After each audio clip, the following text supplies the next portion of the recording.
Olá, sejam muito bem-vindos à série de podcasts do Reality Startups. Eu sou o Demetrios Moura do iOS Lab e estamos recebendo aqui hoje pessoas especialíssimas para poder falar sobre captação de recursos públicos para a inovação, dinheiro que chega para as startups. Eu estou aqui com o Hugo Nascimento, que é da empresa de consultoria ED6 Educação e Inovação, com o José Jacques Menhan, da Startup School Ventures, e o Fábio Magalhães, que é professor no mestrado e doutorado de inovação tecnológica da Unifesp. Sejam todos muito bem-vindos, é uma grande alegria poder contar com vocês aqui hoje. E vamos entrar um pouco já diretamente no tema. Hoje a gente está tendo uma escassez muito grande de recursos privados para fomento à inovação.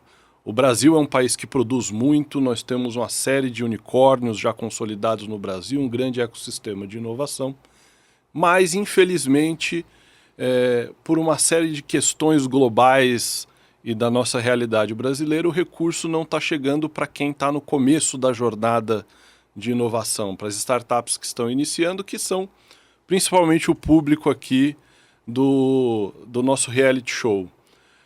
Jacques, conta aí um pouquinho do que você está vendo assim, desse cenário, essa escassez de recurso, quais são os problemas que as startups têm enfrentado. Você ali com a Startup School Ventures, vocês recebem muitos projetos. Sim. Como é que está esse momento do mercado? Bom, Demetrios, em primeiro lugar, agradecer a oportunidade. Nós da Startup School Ventures ficamos bastante honrados com o convite. E poder falar de startup é falar do nosso dia a dia, né? Então a gente se sente muito à vontade e muito contente de poder trocar com vocês. O que a gente percebe no mundo privado é algo bastante interessante, né? De fato, tem muita demanda, né? Então as startups elas demandam muito capital e elas precisam de capital o tempo inteiro, mas como você mesmo disse, né, o estágio da startup acaba contribuindo bastante para que os desejos dessas startups acabem não acontecendo quando falamos de dinheiro, especificamente. Se a gente pudesse classificar, né, um pouquinho do que a gente tem de soluções dentro do mercado privado, a gente fala desde de agências de fomento, que vocês vão falar bastante aqui, como elas podem trabalhar, que também existem agências de fomento privadas, que podem de alguma maneira oferecer esse dinheiro para as empresas, né, até os modelos mais estruturados. Então, quando a gente fala de modelos mais estruturados, a gente tem que tomar um certo cuidado. A startup, que está no começo, que é a tal da early stage, que a gente deve falar bastante aqui hoje, né, é alguém que tem uma ideia, que tem um negócio, que está tomando pé, está tomando força, está tomando corpo. Isso precisa obrigatoriamente ser analisado devidamente. Quando a gente bate com a nossa empresa e apresenta esta empresa para um private equity, para uma empresa de venture capital ou para um venture builder, o nível de exigência é muito alto. Então é exigência no plano de negócio, é exigência na governança, é exigência do perfil do founder, é exigência da maneira como este modelo de negócio vai parar em pé. Então eu acho que tem uma falta de recursos, sem dúvida, como você falou e bem pontuou. Existe uma dificuldade das startups em entender aquilo que o outro lado precisa e necessita para que faça o investimento. Existe desconhecimento, e acho que aqui a gente tem uma missão muito legal hoje de tentar democratizar o conhecimento para que as empresas possam buscar, através do capital público, o desenvolvimento delas mesmas. E acho que existe também uma situação de mercado, como você falou. O mercado ele é oferta e demanda. Quer dizer, o tempo inteiro você tem gente buscando capital e tem gente ofertando capital. Numa economia que você vive um país que, de certa maneira, está bastante instável, com uma taxa de juros bastante alta, se um startupeiro, né, cair numa cilada de entrar numa dívida bancária normal, atribuída à pessoa física, muitas vezes com garantia real, envolvida naquilo que ele vai fazer em troca de um sonho, a gente corre o sério risco de cair do cavalo, né? Então, eu vejo com muita preocupação a questão da oferta de crédito. Eu vejo que existe um problema de cultura, seja do lado do empreendedor, seja do lado de quem está oferecendo crédito, mas acho que aqui a gente tem uma grande oportunidade de traduzir isso para alguma coisa que seja real e bem ponderada para o momento do país. Quem está ouvindo a gente começa até a ficar preocupado, né? Fala crédito, algumas coisas que para a nossa audiência aqui são conceitos que a gente vai trabalhar ao longo do tempo, mas já fica preocupante, né? Venture Capital e outras informações. Fala assim, para onde é que eu sigo, né? E aí queria convidar aqui você um pouco, Hugo, eu sei que já são 12 anos aí de experiência fazendo a captação de recursos públicos, e você contasse um pouco os meandros de como é que isso acontece, por que isso é importante para a startup, principalmente nesse momento onde o mercado está muito restrito para receber esses projetos e com condições que às vezes não são muito favoráveis para quem está começando a empreender. Quero também aproveitar inicialmente para agradecer, né, a oportunidade do espaço. Aqui nós da ED6 ficamos também muito honrados com o convite.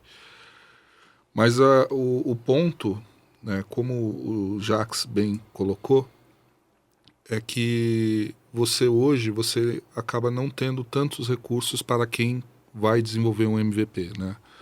E dentro dessas linhas de recursos públicos, quando você procura estruturar em que estágio está a inovação, e aí eu vou falar aqui de níveis de maturidade tecnológica em TRLs, né? Você consegue fazer a situação em que, no ponto de vista de qualificação dessa inovação, né? Então, em que momento você consegue fazer o avanço de TRLs, de forma a conseguir captar esses recursos para o desenvolvimento inicial. Contudo, para as startups, para as empresas em geral acessarem esses recursos, é necessário que eles desenvolvam um projeto, é necessário que eles entendam o que é necessário para fazer o desenvolvimento minimamente desse MVP e principalmente que eles consigam fazer a qualificação de inovação.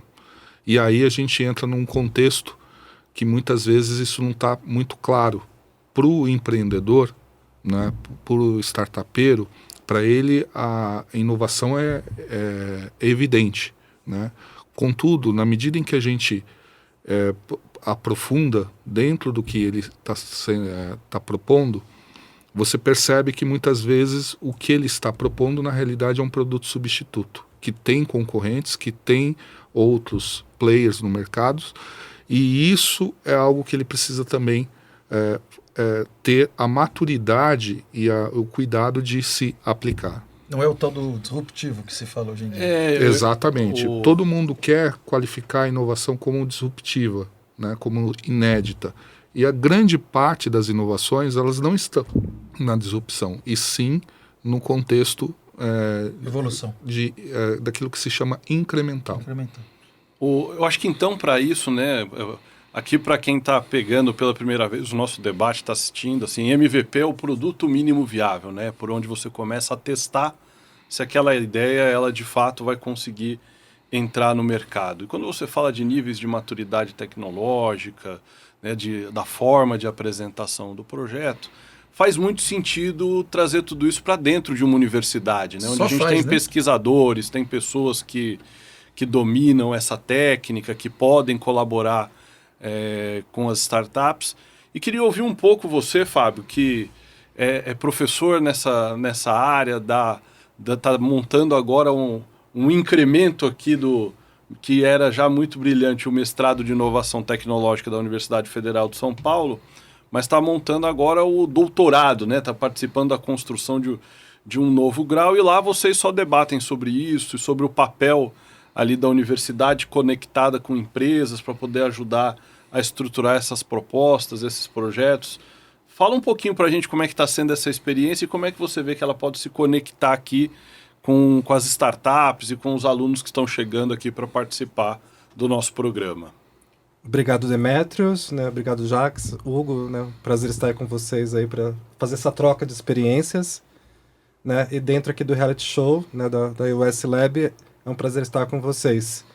Esse é um grande desafio, né? Como é que a gente faz para conectar a indústria, a empresa, a academia dentro de um mesmo ecossistema, né? Então, a possibilidade de você estar dentro de uma universidade te possibilita a fazer essas trocas, muitas vezes em que você, em alguns lugares, não consegue, né? Lá em São José dos Campos, onde tem o programa do nosso mestrado, e agora com a primeira turma do doutorado profissional de inovação tecnológica, é um local onde se permite fazer essa ponte, né? Por exemplo, lá tem um parque tecnológico em que várias empresas estão conectadas e fazem trabalho e buscam essa integração da empresa com a academia e faz essa conexão, né? Muitas vezes precisa ter esse elo para que a gente possa fazer essa troca, né? Então, Muitas vezes a academia tá solta, ela não conversa com o mercado muitas vezes não está e não acessa também as novas ideias, o que tem sido trabalhado também na academia.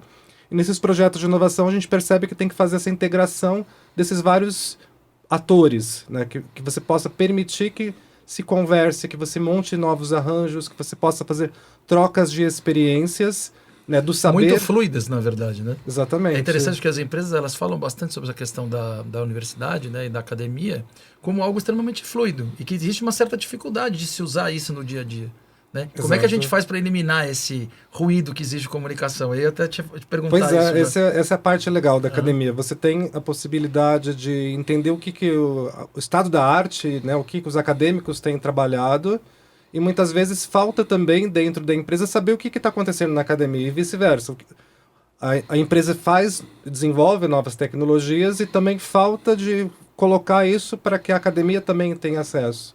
Né? Então, possibilidade de você juntar esses vários atores te permite a fazer novos bons projetos de inovação tecnológica, seja disruptivo, né, seja incremental, seja que você tenha essa possibilidade de trabalhar e juntar, né, novas inteligências para novos negócios, e você, por exemplo, dentro da diferença que você tem do mestrado profissional, doutorado profissional, você junta, né, o aluno que tem e quer ter o interesse de estudar coisas reais do mundo da prática, né?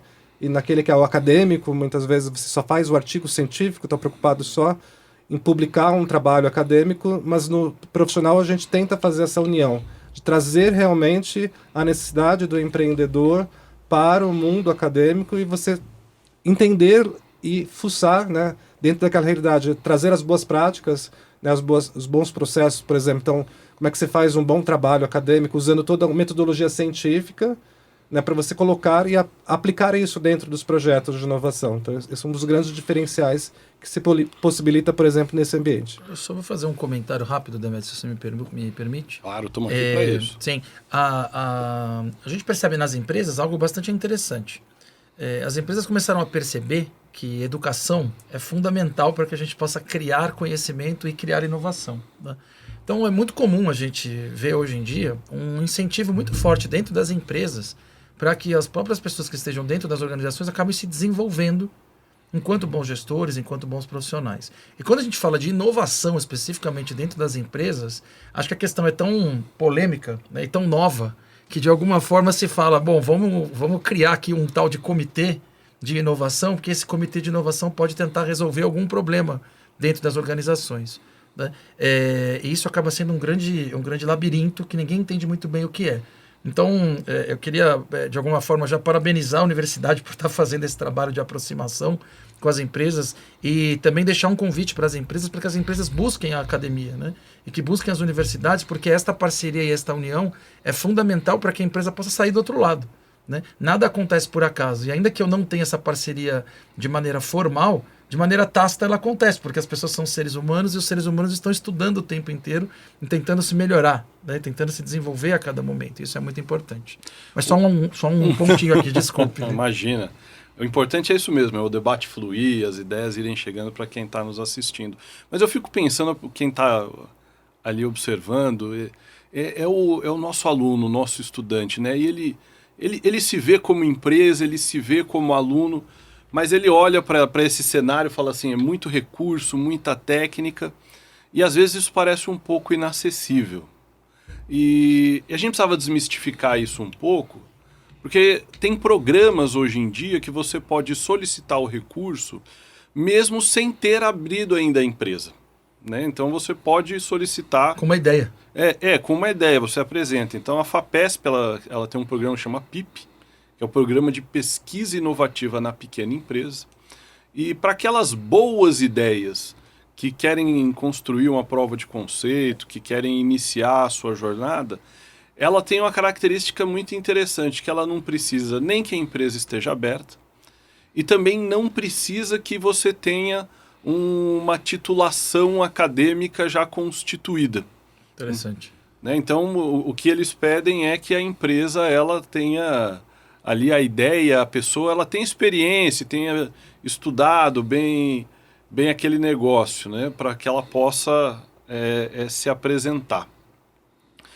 E agora começa assim e tem que fazer essa conexão, né? Começa a fazer essa conexão do estudante da empresa com os professores e com os pesquisadores. Eu queria, Hugo, você contasse aí um pouquinho nessa jornada que você já ajudou a construir um grande número aí de projetos. Como é esse primeiro contato? O que a startup, a empresa, ela precisa trazer, né, para se conectar com os pesquisadores, para ela começar a construir esse projeto? Quais são as informações preliminares que elas precisam chegar para que a pessoa se apresente e comece a buscar esse recurso? É interessante que existe uma falsa dicotomia entre teoria versus prática, né? E isso acaba se refletindo um pouco nesse contexto. O que eu percebo é que existe uma dificuldade muito grande de aproximação das empresas em relação à universidade. E mesmo programas de excelência como esse que a Unifesp tem, eles são muito pouco conhecidos. E as pessoas não sabem nem onde, em que porta bater. Eu ia falar justamente isso, que acho que as empresas, muitas delas não têm a menor ideia que isso acontece, que isso existe, né? Mas quando a gente está assim aqui na universidade, e o foco nosso é principalmente aquele aluno que vai participar do nosso programa... Como que ele entra? Como ele deveria trazer isso? Então, assim, quando você vai constituir uma empresa, quando você vai constituir, fazer com que a sua ideia ela possa ir adiante, muitas vezes o primeiro passo é a ideia. A ideia e a caracterização de inovação, né, ela vai acabar sendo moldada, ela nunca vai ficar da forma inicial. E é importante que esse aluno ele consiga se conversar com os professores, que ele possa, de repente, trocar ideias, né? Aqui dentro da Universidade São Judas, nós temos a possibilidade ali de se desenvolver algumas disciplinas duais, em que você pode aprimorar isso de uma forma um pouco mais consistente. E isso tudo, assim, mesmo para acessar o programa do PIP, vai ser importante para esse aluno essa capacidade de comunicação, que não tem a ver se a pessoa é tímida ou não, né? Tem a ver com o quê? Com a capacidade que ela tem de fazer com que ela consiga reunir pessoas em volta da sua ideia para fazer com que ela possa se tornar real, né? E assim, é preciso ter resiliência, porque não é um diálogo fácil, porque como existem tempos, por exemplo, dentro do mundo acadêmico e tempos que são diferentes dentro do mundo empresarial, o que eu quero dizer com o regime operacional. Numa empresa, o ciclo operacional pode ser de 1 ano, pode ser de 6 meses, pode ser de 3 meses. Numa universidade, esse ciclo ele é um pouco maior, de 2, de 4, de 5. E essa diferença, muitas vezes, acaba gerando desalinhamento em relação às expectativas. Na medida em que você consegue superar essas e fazer esse alinhamento, é importante que a empresa, e o Jacques ele vai corroborar, ele tenha um pensamento ambidestro. Ele precisa pensar no hoje, ele precisa pensar em maneiras de como conseguir fazer com que ele consiga construir já algumas formas de vender a ideia dele e fazer com que ela aconteça, mesmo que num formato um pouco mais simples, mas ela precisa também pensar no amanhã. E pensar no amanhã é possível por meio desse programa do PIP, que é fantástico. Como você bem colocou, é um programa em que é o único programa da FAPESP em que não há exigência de titulação de doutor para você ser o pesquisador responsável, né? Você pode... E o que cabe assim? Muitas vezes é interessante que esses alunos eles consigam se conectar com alguns professores que são os professores que estão com ele no dia a dia, né? Os próprios professores dele. Exatamente. E isso vai fazendo com que ele possa criar as condições para se propor. Obviamente, na medida em que ele for desenvolvendo a ideia e desenvolvendo, ele vai vendo que precisa aprofundar, ele precisa minimamente colocar isso dentro de um formato acadêmico, ele precisa entender um pouco das metodologias, e aqui eu estou vendo a teoria. Só que essa teoria ela não é desconectada da realidade. Esse é o grande ponto. O PIP ele é um programa de pesquisa aplicada, quando eu vejo a teoria, eu vejo uma situação e eu vejo que a teoria ela pode ajudar a refletir e a propor uma solução, isso acaba sendo fantástico. Destacando que a inovação ela tem que estar presente em um desses 3 pontos, ou no produto, ou no processo, ou no serviço. Uma startup, ela tem que ter base tecnológica. Ela tem que ter uma inovação. Essa inovação ela pode estar num processo. Muitas vezes, um processo que é manual e ele passa a ser automatizado e isso gere um ganho de escala, isso pode ser qualificado como inovação. Obviamente não é tão simples, assim como parece, né? A gente tenta sempre ampliar e tornar acessível, né? Mas em vias de regra é essa a prática que a pessoa ela precisa fazer. Sabe o que eu fico imaginando, Jacques? Se a gente pudesse voltar 10, 20 anos na época da graduação, terminando o TCC, o professor falou, você tem 300 mil reais para você montar aquilo que é o seu TCC virar uma startup. Imagina se a gente soubesse isso 15, 20 anos atrás. Agora a possibilidade, você é aluno da graduação, ter esse sonho e poder virar prática, não precisar devolver esse dinheiro, por isso que a gente fala que é fundo perdido, em formato de subvenção, de você pegar exatamente essa ideia e transformar na possibilidade desse novo produto. Às vezes nem um TCC, né, Fábio? Às vezes é um trabalho integrador que você junta ali várias disciplinas. Aqui na São Judas a gente tem a Expo São Judas, a gente recebe trabalhos que vêm dali que são ótimos. Vários deles já viraram startups aqui no programa de aceleração. E não são só 300 mil, né? 300 mil é o começo. É o começo do investimento. Esse programa ele chega a investir 5 milhões e 300 mil na startup. Exatamente, porque você, na medida em que você vai desenvolvendo a solução, ou seja, você vai avançando nos TRLs, você começa num TRL2. O que é o TRL2, tá? Primeiro explica o que é o TRL. O que é um TRL? Vamos começar a tirar os mitos daqui. Vamos lá. A NASA, quando ela foi começar a desenvolver satélites, ela precisava criar métricas para poder definir em que momento um satélite entraria em órbita. E ela precisava também comprar tecnologia no mundo inteiro, né? Você não faz um satélite, um foguete só com um fornecedor. Então ela precisava desenvolver essa cadeia de fornecedores no mundo todo. Como padronizar isso? Então, eles criaram os níveis de maturidade tecnológica, que no Brasil é regulamentado, inclusive, por uma ISO. Nesse contexto, Isso é o TRL. É Technology Readiness Level. É o nível de prontidão de uma tecnologia. Legal. Aí ele vai de 1 a 9, sendo 1 o estágio mais inicial e o 9 o estágio mais avançado. Tá vendo o professor Fábio vivendo e aprendendo? Tá vendo? E o que é o TRL1? O TRL1 é a ideia, é a primeira especulação. Será que a gente... Está no papel. Tem essa possibilidade disso acontecer?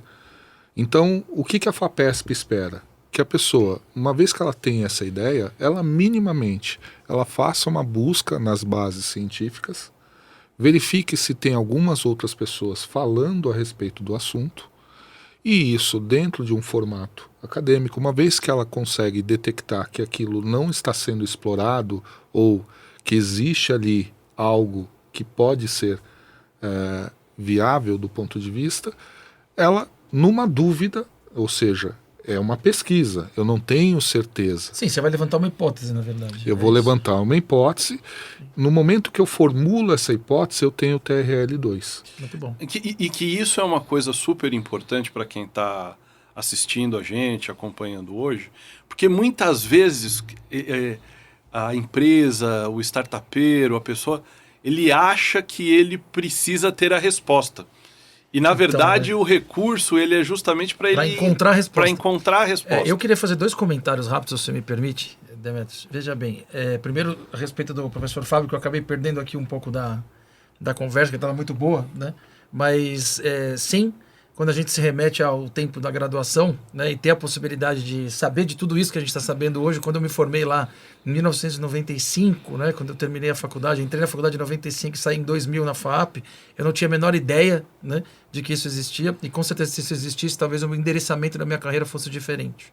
Tá? Então esse é um ponto muito importante para todo mundo, acho que é um convite para todo mundo ficar muito atento, porque tem muita chance, e muito mais do que tinha na nossa época, bem claramente. Já estou aqui perto dos 50 anos, então posso dizer isso de cátedra, né? que acho que o mundo evoluiu muito e muito rápido. O segundo ponto, que para mim é muito claro, é o que você falou, Demetrios, quer dizer, a gente não precisa dar solução.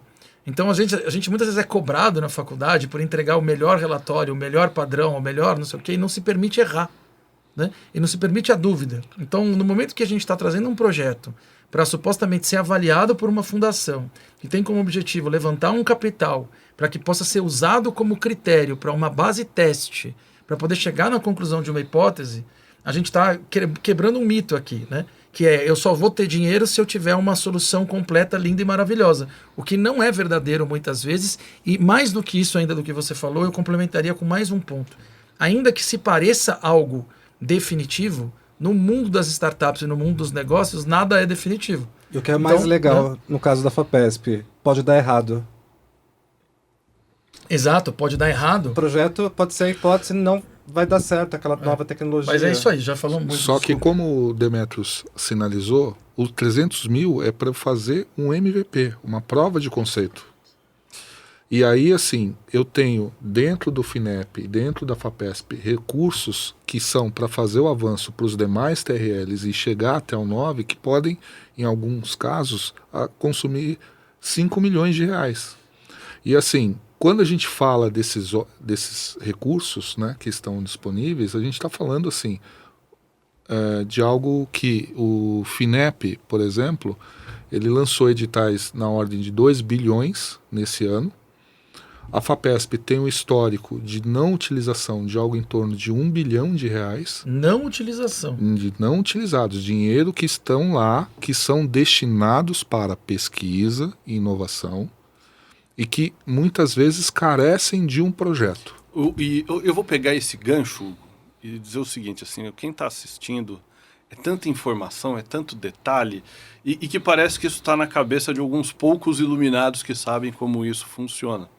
E a gente está vivendo exatamente agora uma fase, queria que você contasse lá com o pessoal do ED6, que está montando tudo isso no formato de uma plataforma tecnológica para que todos possam consumir e possam ter acesso a esses recursos.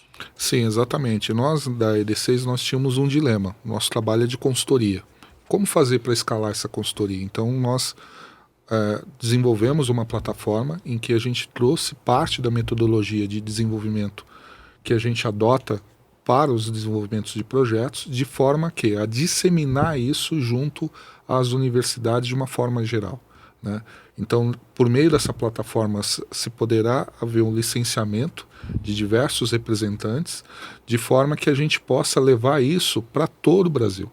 Porque assim, quando a gente fala de algo em torno de 5 bilhões que estavam disponíveis no ano passado para projetos e que 1/3 desses recursos foram consumidos, ou seja, 2/3 não, a gente está falando de um número muito alto. Esse dinheiro ele não é mantido numa gaveta, né? Você perde o dinheiro e volta de novo para a verba do ano seguinte. Ele é um recurso anual. Ele é anual. Ele é anual. Ele não é cumulativo. Os editais eles têm um prazo de duração. Sim. Né? Então, alguns são maior do que um ano. Sim. E você tem os de fluxo regular. Fluxo contínuo. Só que esse recurso, se ele não for utilizado para essa finalidade, em algum momento alguém vai olhar... Sim, mas você vinha falando, desculpa, você vinha falando um pouquinho da ED6, por que vocês acham que esses 2/3 acabam não sendo utilizados? É falta de conhecimento? O que é? Você tem uma parte disso por conta de problemas documentais, né, que a gente aponta. Então, a ideia, junto à metodologia, é fazer... O que é um problema documental? A pessoa ela não preencheu uma declaração, ela não não entender um determinado documento que precisa ser fornecido, e ela fornecer esse documento conforme a regra. E você tem a questão do projeto mesmo. A pessoa, por mais que ela tenha templates de projeto, porque esses templates que nós utilizamos são públicos, eles estão lá. Isso está escrito no edital. Só que muitas vezes a pessoa ela não consegue estruturar o projeto de uma forma fidedigna, e a ideia da plataforma é justamente conectar pesquisadores e as pessoas, as empresas. Esse é um tema fascinante, eu acho que a gente vai ter que... Vamos fazer o 2 já hoje. Porque Vamos ter que fazer muito ansioso. mais alguns programas aqui para poder colocar. E para todo mundo que se inscrever dentro do nosso reality show, do nosso programa de aceleração de startups, vai receber toda essa consultoria e esse conhecimento. Esse é um dos itens que a gente entrega como um grande diferencial. Queria convidar aqui Fábio, Hugo, Jacques, a vocês fazerem aí as considerações finais aqui e deixar o meu muito obrigado aqui já inicialmente pela participação de vocês. Bom, posso falando aqui rapidamente, agradecer pela oportunidade, em nome da Startup School Ventures, a gente está muito feliz. O assunto muito bom, muito legal, fluiu muito rápido, acho que a gente vai continuar falando disso depois da gravação.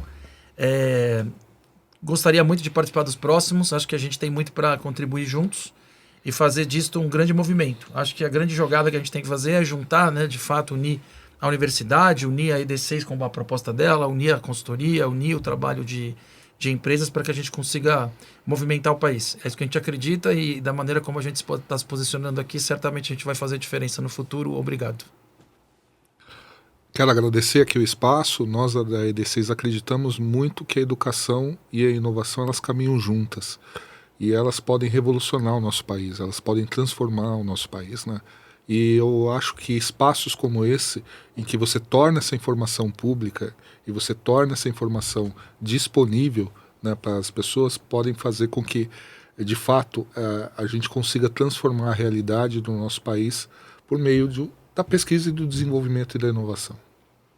As pessoas acham que é difícil alcançar os seus sonhos.